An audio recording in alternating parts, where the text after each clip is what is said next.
보기엔 막내 아들도 열심히 간호하던데. 제가 아들만 둘인데 첫째는 초등학교 선생이고 둘째는 회사 사장이거든요. 마음 같아서는 효자인 우리 장남 보고 옆에 있어달라고 싶지만 병원비가 얼마나 비싸요? 들어보니 꽤 오래 입원해 있어야 된다는데 아무래도 돈 잘 버는 아들한테 병원비나 병간호 받아야 될 것 같아서 그래 시켰어요. 아이고, 이 할매 대단한 분이네. 장남이 효자라도 지금 옆에 간호해준 아들이 최고예요. 보기에 겨운 소리 하시네. 나는 10손가락 중에 더 아프고 더 아끼는 손가락이 있더라고요. 제 큰아들같이 좋은 아이가 없어요. 옆에만 있어도 마음 채워주는 걸 어떡해요. 지금도 보고 싶은 걸 겨우 참고 있는걸요. 시어머니는 첫째 아들을 이 세상에서 가장 사랑하는데 공무원 월급이 생각보다 적다면서 그런 귀한 자식한테 어떻게 자기 병원비를 감당하게 하냐는 거였어요. 시어머니는 그 아픈 와중에도 계산기를 두드렸나 보더라고요. 저는 너무나도 시어머니스러운 말이라 화도 안 났어요. 그럼 그렇지 싶고요. 제가 염려한 대로 남편의 정성스러운 간호가 무시당하는 것 같아 기분이 안 좋았고 남편이 이 사실을 알면 상처받을까 두려웠어요. 그리고 시어머니의 계산과 달리 제가 알기론 아주버님 병원비를 꽤 많이 내신 걸로 아는데 그걸 시어머니가 알면 장남한테 돈 다시 주라고 난리칠 것 같아서 걱정도 되더라고요. 그래서 일단 이 일은 저만 알고 비밀로 했어요. 시어머니는 역시나 병원에 입원하는 시간이 길어지니 본색을 드러내셨어요. 안 그래도 평소에 건강 염려증이 있는 분이 뇌졸중이 오면서 얼굴부터 다리까지 왼쪽에 살짝 마비가 와서 자기 몸을 마음대로 못 쓰게 되자 얼마나 신경질을 부리셨는지 제가 병원 일할 때 진상 환자 본 건 아무것도 아니더라고요. 병원 밥은 간이 안 맞아 못 먹겠다느니 4인실은 절대 안 되고 개인 화장실이 있는 1인실로 옮겨달라느니 온갖 불평불만을 쏟아내셨어요. 그런 난리에도 남편은 아무 말 없이 시어머니가 해달라는 대로 다 해주더라고요. 새삼 내가 결혼한 남자가 대단하다 싶었어요. 시어머니의 집중치료가 끝나면서 회복한다고 재활치료를 하게 됐는데 시어머니는 가장 비싼 치료를 받겠다고 하면서 한 달에 500만 원씩 지불하며 걷기 운동을 시작하셨어요. 저는 속이 타들어갔죠. 그 병원비가 피 같은 우리 남편 돈이었으니까요. 제가 남편한테 당신 한 달에 어머님 병원비만 해도 어마무시한데 괜찮냐고 걱정스레 물었더니 남편은 여전히 어깨만 으쓱하고 별말이 없었어요. 그래서 시어머니의 계산과 속셈을 다 알고 있는 저는 아무것도 모르는 남편을 보면서 혼자 소가리도 많이 했더랬죠. 시어머니한테 아무리 잘해봤자 아주버니만 생각하는 시어머니가 미웠고요. 태어난 시어머니는 언제 그랬냐는 듯 씩씩해지셨어요. 여전히 별나서 30분 걸리는 부자 동네 노인문화회관에 수업을 들으러 다닌다든지 유기농 아니면 안 먹는다든지 하는 건 여전했고요. 사람은 안 변하니까요. 그런데 그때 진짜 기가 막힌 일이 일어났어요. 몇 달 동안 시어머니 병수발 진상짓을 받아준 건 저와 남편이었는데 병원 퇴원하고 회복 후에 아주버님을 찾아가서 34평짜리 아파트 몇 억짜리를 사주신 거예요. 그것도 갑자기 저한테 전화를 해서 자랑스럽게 얘기하셨어요. 얘 둘째야, 내가 전에 말한 신축 아파트 생각나니? 왜 우리 손녀 초등학교 들어갈 때 학군 좋다고 이사가고 싶다고 했던 그 동네 말이야. 어머님, 당연히 기억나죠. 이번에 들어보니까 몇 달 새에 아파트 값이 몇 천만 원이나 올랐더라고요. 앞으로도 더 많이 오를 것 같아요. 그건 그렇고 그 아파트 얘기는 갑자기 왜 하세요? 내가 입이 근질거려서 가만히 있을 수가 있어야지. 나 어제 그 아파트 33평짜리 샀잖아. 일시불로 바로 구매했단다. 네? 그 아파트를 사셨다고요? 살고 계시던 주택은 어떻게 하시고 갑자기 아파트를 사셨어요? 내가 살 건 아니고 우리 장남 집 한 채 사줬다. 내가 이번에 죽다가 살아보니 후회될 일을 하면 안 되는 거더라. 우리 장남 월급 가지고 평생 언제 벌어서 집을 사? 내가 죽기 전에 늘 해주고 싶었는데 아예 이번 기회에 아파트 사줘버렸지. 네 말대로 아파트 주변 환경도 좋고 실제로 보니 더 좋다구나. 네 덕에 좋은 정보 얻어서 잘 샀지 뭐야. 어머님, 아주버님만 집 사주시는 거예요? 저희 남편은요. 어머님 아들 2명인 거 잊지 않으셨죠? 둘째 너도 참 별말을 다 한다. 내가 2명이나 아파트 사줄 형편은 아니지. 그리고 막내는 사업하니까 버는 돈 단위가 다른데 무슨 소리니? 지금 너희 사는 집도 작아잖아. 전세 사는 첫째랑은 천지 차이지. 먹고 사는 것도 괜찮으면서 그런 욕심은 좀 아니다. 얘도 참. 시아버지가 돌아가시면서 받은 유산이 꽤 된다고 들었지만 자기 노후에 쓸 거라고 꽁꽁 싸맸던 돈인데 그걸 큰아들 명의의 집을 사주신 거였어요. 병간호는 우리 부부가 다 하고 심지어 남편은 군말 없이 그 비싼 병원비를 다 냈는데 저희에게는 고맙다는 말 한마디로 끝내고 얼굴만 몇 번 비춘 아주버님은 4억짜리 아파트를 덜컥 사주다녀. 제가 기가 막힌 상황에 열이 받아 남편을 불러 이 얘기를 하자 남편이 쿨하게 괜찮다며 새삼스럽다는 반응이었어요. 저는 시어머님의 아주버님의 편에 입이 툭 튀어나올 정도로 맘상에 있었고 시어머니 아주버님을 보고도 인사를 하는 둥 마는 둥 하고 거실 한켠에 쭈그려 앉아 있었더랬죠. 저는 입맛도 없어서 식사도 깨작거리면서 먹고 후식으로 과일도 먹는 둥 마는 둥 하고 있었는데 가족들 모두 오랜만에 모이는 자리라 그런지 거실에 앉아 그간 못했던 얘기를 나누고 있었는데 대뜸 아주버님이 제 남편에게 미안한 듯 말을 꺼내더군요. 그랬더니 아주버님 앞에서 남편이 크게 박장대소하며 웃으며 말하더라고요.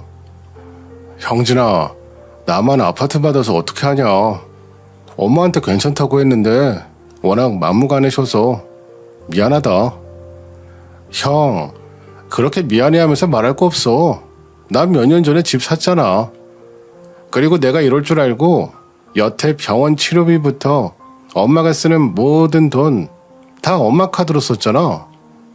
엄마는 진짜 형에 대한 사랑이 한결같아서 너무 투명한 분이야. 안 그래? 그러자 아주버님이 그랬어? 난 네가 혼자 병원비 내는 줄 알고 얼마나 마음 쫄렸는지 몰라. 괜찮아. 근데 새 아파트로 이사는 언제 해? 엄마 본가 정리하시고 같이 들어가려면 일정 조율 잘해야겠다. 내가 도울 일 있으면 말해. 그게 무슨 소리야? 엄마가 그 아파트에 같이 사신다고? 그 말을 들은 형님은 사색이 되어 얼굴이 하얗게 질려가고 아주버님은 금시초문을 한 듯 벙찐 표정이었어요. 시어머니는 거실로 오시면서 남편 카드 결제 얘기를 들었는지 개거품을 물고 저희 부부에게 호통을 치셨고요. 너 같은 놈을 자식이라고 뒀냐? 너는 어떻게 내 카드에 함부로 손을 대? 내가 언제 병원비 내 카드로 결제하라고 했어? 제가 사업해도 그렇게 월에 몇백만 원씩 병원비 못 해드려요. 그래서 제가 대리 결제하고 보호자 노릇은 해드렸지 않습니까? 그걸로 자식 노릇 했다고 보는데요. 나는 네가 어떤 녀석인지 아는데 웬일로 고분고분 간호하나 했어. 진작에 그 속을 알았어야 됐는데 너는 앞으로 내 아들 아니니까 그런 줄 알아. 앞으로 나를 엄마라고 부르지도 마. 네네, 그러시던가요. 형수님, 저희 엄마 잘 부탁드립니다. 제 아내는 이번에 할 만큼 다 했거든요. 이제 형수님도 뭔가 하셔야죠. 집까지 받으셨는데요. 남편은 발악하며 삿대질하는 시어머니 굳은 얼굴로 바라보는 형님과 아주버님을 뒤로하고 제 손을 잡아 끌고 아주버님 집에서 나왔어요. 그날 집에 들어와서 남편에게 시어머니 카드를 여태 쓴 거냐부터 아주버님네 아파트 사주면서 시어머니가 합가하자고 한 걸 어떻게 알았냐는 등 궁금한 걸 다 물어봤더니 남편이 웃으며 우리 마누라 궁금한 게 참 많다며 대답해줬어요. 원래 시아버지 돌아가시고 나서부터 시어머니가 입버릇처럼 괜찮은 아파트 하나 사서 장남이랑 살아야겠다는 말을 했었대요. 남편에게는 원래 재산은 장자 상속이라며 너는 알아서 네가 자수성가하라고 했었더라고요. 그리고 병원비도 시어머니가 아픈 거니 알부자인 시어머니 지갑에서 나가야 하는 건 당연한 거 아니냐면서 자기는 보호자 역할을 해준 걸로 자식돌이 다 했다고 하더군요. 그러면서 제게 시어머니 병수발 같이 해줘서 고맙다고 했고요. 저 같으면 그런 엄마에게 섭섭할 뻔 했을 텐데 남편은 자존감과 자신감이 높은 사람이라 그런지 전혀 기분 나쁜 티를 안 냈어요. 남편이 마지막에 저한테 하는 말이 시부모님이 아주버님을 낳고 식당할 때 자기 손으로 못 키우고 시어머니 손에 아주버님을 크게 한 게 가장 천추의 한이라 그렇게 집착하시는 거라고 했어요. 그러니 죽기 전까지 아주버님과 같이 살면서 그 한을 풀어야겠지 않겠냐고요. 시어머님은 남편이 자기 카드를 마음대로 병원비로 썼다고 병원에 가서 자기 카드 쓰라고 허락한 적 없는데 결제했다고 환불해달라며 난리치다가 병원에서 끌려 나갔었다고 해요. 종국의 아주버님이 병원비 일부를 냈다는 것도 다 알게 돼서 저희 남편한테 폭언을 하시더니 진짜 절연하셨고요. 몇 달 뒤 형님이 연락이 와서 진짜 아주버님네랑 기어코 합가하셨다는 말을 들었네요. 반년이 1년이 되고 더 시간이 지나가면서 저는 정말 말 그대로 시어머니와 전화, 연락, 만남 등이 아예 없어지고 이게 가족 간의 연을 끊는 거구나를 알게 됐더랬죠. 남편은 가끔 밖에서 아주버님을 만나는 모양인데 다른 별말은 안 하더라고요. 저는 남편이 걱정되긴 했지만 본인이 어쩔 수 없다고 받아들이라는데 뭐라 하겠어요. 시어머니와 연을 끊은 지 2년 정도 지났을까 점심시간에 웬일로 형님이 전화가 왔더군요. 한창 일할 시간에 형님이 연락을 해서 무슨 일이 있나 놀라며 전화를 받았더니 저희 집에 잠깐 와도 되냐는 말을 했어요. 그래서 물론이라고 지금 집에 저 혼자 있으니 언제든 오시라고 했죠. 평소 간간히 전화통화는 자주 했던 형님이었지만 얼굴을 본 건 거의 1년 만이었어요. 오랜만에 마주한 형님 얼굴은 반쪽이 돼 있었고 안색이 너무 안 좋아 보였어요. 형님은 학교를 조퇴하고 저희 집에 와서는 저를 보자마자 눈물을 왈칵 쏟아내더라고요. 동서, 나 사실 얼마 전에 이혼 전문 변호사 만나고 왔어. 이혼하려고. 애 아빠한테 말은 꺼냈는데 안 된다고 말만 듣고 확실하진 않지만 나는 이혼하려고. 도저히 이렇게는 못 살겠어. 형님, 갑자기 이혼이라뇨. 얼마 전에 저랑 전화했을 때는 그런 말 없으셨잖아요. 우리 아들 이제 5살이라 이혼만큼은 끝까지 참아보려고 했는데 도저히 시어머니 때문에 안 되겠어. 내가 웬만하면 참으려 했는데 그 신경질 잔소리 도저히 못 참겠더라. 이렇게 계속 참고 살다가는 내가 제명에 못 죽을 것 같아. 어머니 때문에요? 그 말을 들으니 제가 뭐라 할 말이 없네요. 어머님이 형님 많이 괴롭히셨군요. 저는 형님이 따로 별 말씀 없으셔서 괜찮은가 보다 했는데 아니었군요.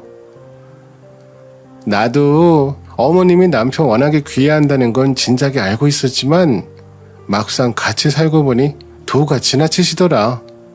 모든 걸 그이한테 맞춰서 하라고 강요하시고 나랑 내 아들은 완전 찬밥 신세. 따로 나가 살아야 될 판이야. 남편한테도 말해도 잠시 달라질 뿐이고 지난 2년간 너무 시달려서 모든 걸 다 포기하고 싶어. 정말이야. 저야 간호사 하면서 이런저런 인간 말종 환자들을 다 봐와서 단련이 됐고 시어머니 유난히 견딜 수 있다고 해도 형님은 너무 온실 속의 화초 같은 사람이었거든요. 거기에 시모의 오직 사랑 아주버님이 끼어있는 문제는 더했겠죠. 형님은 울면서 그간 있었던 일들의 하소연을 제게다 풀어놓았습니다. 제가 들어도 코가 막히고 기가 막힌 일들의 연속이었더라고요. 안방을 어머님이 쓰시고 아주버님하고 함께 주무실 때도 있다고 하길래 제정신이 아니구나. 저건 아주버님도 문제가 있구나 싶었습니다. 형님이 저희 집에 와서 눈물 흘리며 이혼하겠다고 말하고 몇 달이 지났을까. 진짜 형님과 아주버님은 이혼을 하셨어요. 저와 남편이 둘의 이혼을 백방으로 막으려 했지만 끝내 안 되더라고요. 기어코 형님은 조카 양육권을 가지고 이혼을 했습니다. 남편 말로는 아주버님도 이혼만큼 막으려고 애썼다는데 형수의 결심이 워낙 확고해서 안 됐다고 하더군요. 그 때문에 아주버님이 마음고생을 너무 심하게 해서 건강까지 안 좋아졌다고 하고요. 한동안 저와 남편도 아주버님 이혼 때문에 마음이 어지러웠어요. 부부가 서로 살면서 안 맞아 이혼한 것도 아니고 시어머니가 아주버님과 형님 사이에서 이간질하고 형님을 괴롭혀서 이혼한 거였으니까요. 저도 시어머니가 얼마나 모질고 못된 짓을 하는지 알고 있었기에 형님의 고통과 이혼이 마음이 아팠어요. 제가 중간에서 도와주지 못한 것 같아서 더 마음 쓰인 것도 있었고요. 중간에 아주버님이 남편과 우리 집에 온 적이 있었는데 이혼하고 건강이 안 좋아졌다 하더니 아주버님은 몸무게가 10kg나 빠질 정도로 몸이 축 나 있었습니다. 잠도 잘 못 자고 먹는 것도 잘 못해서 그렇게 몸이 상했나 보더라고요. 제 남편에게도 모질게 굴다니 이제는 아주버님 가족에게도 해코지 않은 시어머니가 너무 미워지는 순간이었어요.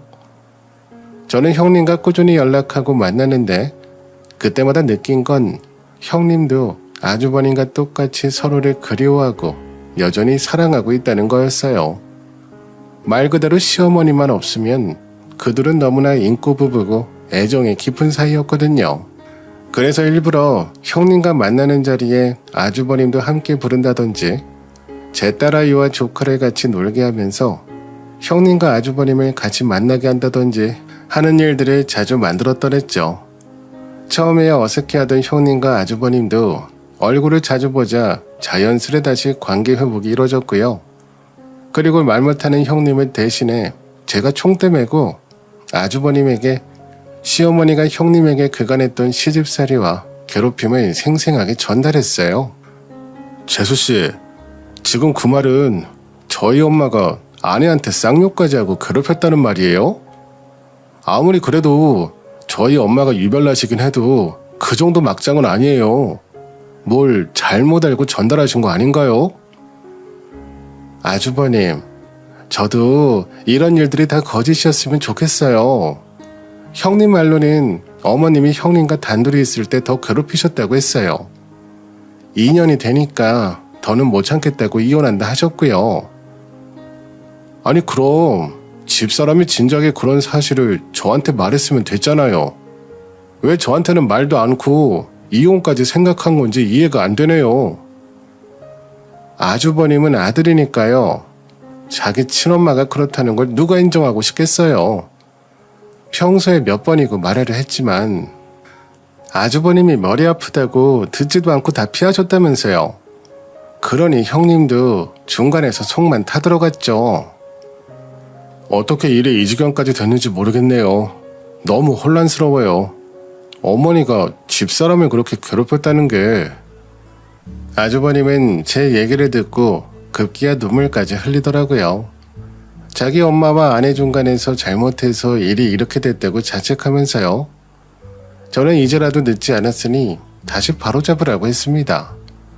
그리고 얼마 후 아주버님은 시어머니와 크게 싸워 관계를 정리하고 그 아파트에서 나와 형님네로 가버렸어요. 그 젠틀하고 조용한 아주버님이 어머니께 다시 보지 말자고 선언하며 자기 가족에게 돌아가겠다고 했다니 저는 남편에게 전해 듣고도 믿어지지 않더라고요. 아주버님은 사준 집도 필요 없다고 하면서 시어머니에게 명의 이전을 해버리고는 앞으로 애정이든 관심이든 다 필요 없다며 연락하지 말라고 했다네요. 결국 아주버님과 형님은 재결합을 했고 시어머니는 아주버님이 연락을 받지 않자 저희 남편에게도 연락을 하고 난리였나 보더라고요. 어느 날 친척분이 연락 와서 시어머니가 또 뇌졸중으로 병원 신세를 지고 있는데 아들 둘이 뭐하고 있냐고 하셨나 보더군요. 그런데 어쩌나요? 저와 남편, 아주버님과 형님은 시어머니와 연을 끊어버리게 된걸요. 차마 자세한 사정을 친척 어르신께 말 못하고 남편과 아주버님은 누구 하나 먼저 어머니한테 가보자고 말을 못했나 보더라고요. 남편은 시어머니가 돈이 없는 분도 아니고 알아서 간병인고하고 잘 이겨내실 거라는 말을 하고는 그 뒤로 시어머니 얘기도 꺼내지 않았어요. 그렇게 시어머니의 편중된 사랑과 과한 집착은 자식의 손주를 불러왔네요. 저는 시어머니를 보면서 가족이라는 관계도 인간관계 중 하나라는 걸 새삼 느꼈어요. 가까운 사이일수록 선을 잘 지키고 잘해야 한다는 것도요. 지금은 시어머니를 안 본 지 5년 정도 됐고 건강을 어느 정도 회복해서 요양원에 가 계신다는 정도만 알고 있어요. 부모와 자식의 인연은 자신이 선택할 수 없다고 하잖아요. 하늘의 인연이라고요. 운이 안 좋으면 내 부모가 유별나고 모난 사람일 수도 있고요. 그래서 가족이라고 이해하고 감싸려 노력하지만 결국 사람은 참는 데 한계가 있고 가족이지만 관계를 끊어낼 수 있는 거더라고요. 저희 부부 사연을 들으면서 공감하는 분들이 꽤 있을 거라고 생각이 되네요. 하지만 어쩌겠어요. 이 세상에서 가장 중요한 것은 나인 것을요. 여러분에게는 그런 비극적인 일이 없길 바라며 제 이야기를 들어주신 분들께 감사와 평안을 전합니다.